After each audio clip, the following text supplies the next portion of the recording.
प्रधानमंत्री नरेंद्र मोदी जी नेता प्रतिपक्ष, देश के नेता प्रतिपक्ष, एक चुने हुए जनप्रतिनिधि को कह रहे हैं कि वो कांग्रेस का वायरस है। प्रधानमंत्री जी ने अपने वक्तव्य में, अपने भाषण में, अपनी जनसभा में राहुल गांधी को बकायदा वायरस कहते हुए उनको कोट किया है, जो उन्होंने अमेरिका में बात कही उसको लेकर के।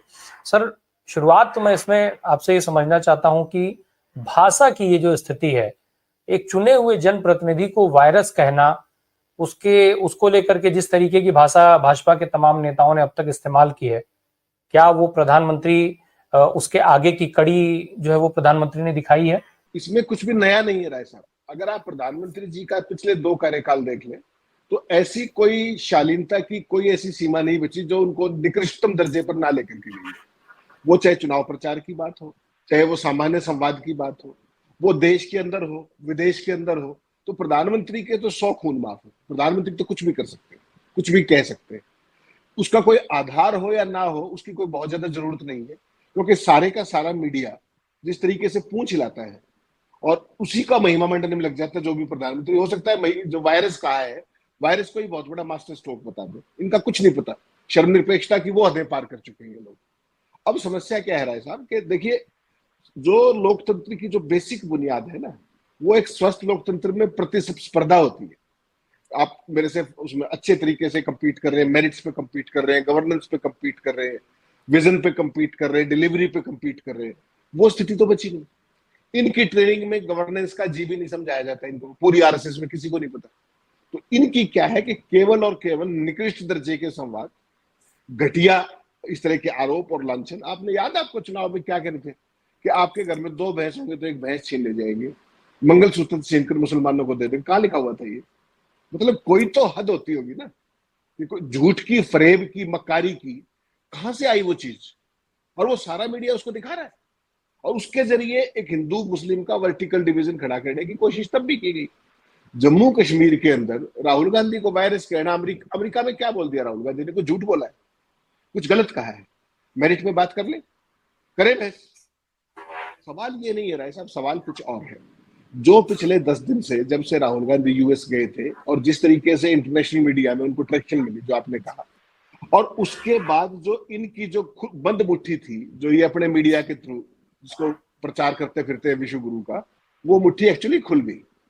इतनी घटिया बातों के ऊपर, मतलब सिखों को ये कह दिया कि उनको ये नहीं होगा, वो ये गुरुद्वारे नहीं जा सकते। उन्होंने आशंका जाहिर की थी कि ऐसा माहौल बनाया जा रहा है। उन्होंने ये नहीं कहा कि ऐसा हो गया या हो जाएगा। उन्होंने उस सिचुएशन की कल्पना करके एक चीज को आर्टिकुलेट किया था। और तमाम नेशनल चैनलों की जो शो कार्ड है, उनकी हालत देखी थी आपने? 1-2 चैनल पे तो मेरी भी कहा सुनी होगी, तो आप क्या बकवास कर रहे हैं? तो ये किसी के हाथ की बात नहीं है, ये एक नैरेटिव है। और एक चीज ध्यान रखिएगा, ये जितनी भी जो बी टीम, सी टीम जो बकवास करती है, जीप काट के 20 लाख रुपए, 11 लाख रुपए, या दादा दादी वाला हाल होगा, ये वैसे नहीं है। इसका जो पूरा कमांड एंड कंट्रोल है वो दिल्ली से है। वो बाकी सब तो मोहरे हैं, ये मान के चलिएगा।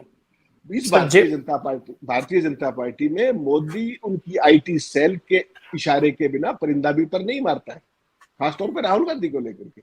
ये बात अपने को समझनी पड़ेगी। और जो कांग्रेस पार्टी ये कहती है कि हमने चिट्ठी लिख दी खड़गे साहब ने, और उसका देख लिया क्या हासिल किया। एक डॉक्टर मनमोहन सिंह थे, उनको कोई भी चिट्ठी लिख दे उसका जवाब आता था। और ये कोविड का भी जवाब नहीं देते थे, तब भी स्वास्थ्य मंत्री से जवाब दिलवाते थे। मतलब विपक्ष के नेता की चिट्ठी का भी जवाब प्रधानमंत्री को ना देना, और उसके लिए नड्डा साहब को आगे करना, ये इनकी वो मानसिकता दर्शाता है, अहंकार दिखाता है कि इनको इन बातों से कोई मतलब नहीं है। और उसमें जिस तरह की घटिया बातें कही गई हैं, जो उदाहरण दिए गए हैं, वो क्या कह रहे हैं कि देश के विपक्ष के नेता के बारे में इस तरह की बात नहीं करनी चाहिए। तो क्या करनी चाहिए? नड्डा साहब के जवाब तो यही कह रहा है कि करनी चाहिए। तो मतलब कहां ले आए हैं नैरेटिव को, समझ से बाहर है ऐसा। बिल्कुल, एक तरफ जहां भारतीय जनता पार्टी के नेता राहुल गांधी को बेसिकली उनकी हत्या कराने जैसी धमकी दे रहे हैं, कि जब वो कह रहे हैं कि भाई तुम्हारा हाल भी वही होगा जो तुम्हारी दादी का हुआ था। एक देश के प्रधानमंत्री ने अपनी जो है वो शहादत दी थी, और उसको धमकी की तरीके से इस्तेमाल किया जा रहा है। और अब प्रधानमंत्री और उनके भारतीय जनता पार्टी के जो राष्ट्रीय अध्यक्ष हैं, उनके तरफ से ऐसी भाषा का आना वाकई ये बड़ा सवाल है।